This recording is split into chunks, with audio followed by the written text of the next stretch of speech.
حضرت موسیٰ علیہ السلام کے دور میں بارش بند ہوئی۔ لوگوں نے حضرت موسیٰ علیہ السلام سے گزارش کی کہ اللہ تعالیٰ کے حضور دعا کیجئے کہ بارش برسے، اس لیے کہ بارش سے ہر چیز کی زندگی ہے۔ حضرت موسیٰ علیہ السلام نے سب لوگوں کو جمع کیا اور اللہ کے حضور سوال کیا۔ اللہ تعالیٰ نے فرمایا، موسیٰ اس وقت تک بارش نہیں ہوگی جب تک آپ اپنی اس مجلس سے اس آدمی کو نہیں نکالیں گے جو 40 سال سے ایک گناہ میں مصروف و مشغول ہے۔ حضرت موسیٰ علیہ السلام نے اعلان کیا کہ 40 سالہ گناہ گار جب تک مجلس نہیں چھوڑے گا اس وقت تک بارش نہیں ہوگی۔ وہ بندہ سوچنے لگا کہ اگر اب اٹھتا ہوں تو لوگوں کی انگلیاں میری طرف اٹھیں گی کہ یہ 40 سالہ گناہ گار ہے، اور اگر نہیں اٹھتا تو بارش نہیں ہوتی۔ عجیب کشمکش میں تھا۔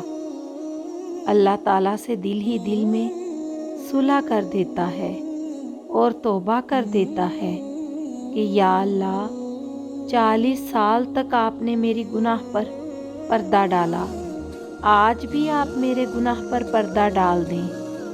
تھوڑی دیر گزر گئی، مجلس سے کوئی آدمی اٹھا نہیں، لیکن بارش شروع ہو گئی۔ حضرت موسیٰ علیہ السلام نے اللہ تعالیٰ سے عرض کی، یا اللہ، یہ کیا ماجرا ہے؟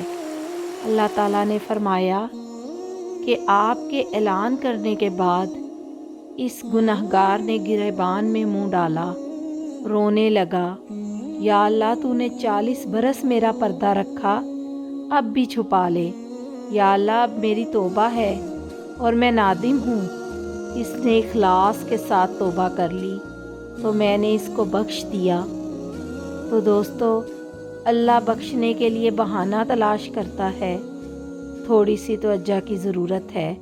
اللہ ستار بھی ہے، غفار بھی، لیکن اگر ہم متوجہ نہیں ہوں گے تو یاد رکھیں اللہ قہار بھی ہے۔ اللہ کی رسی بڑی ڈھیلی ہوتی ہے، لیکن جب رسی کھینچ لے تو پھر چھوٹنا مشکل ہو جاتا ہے۔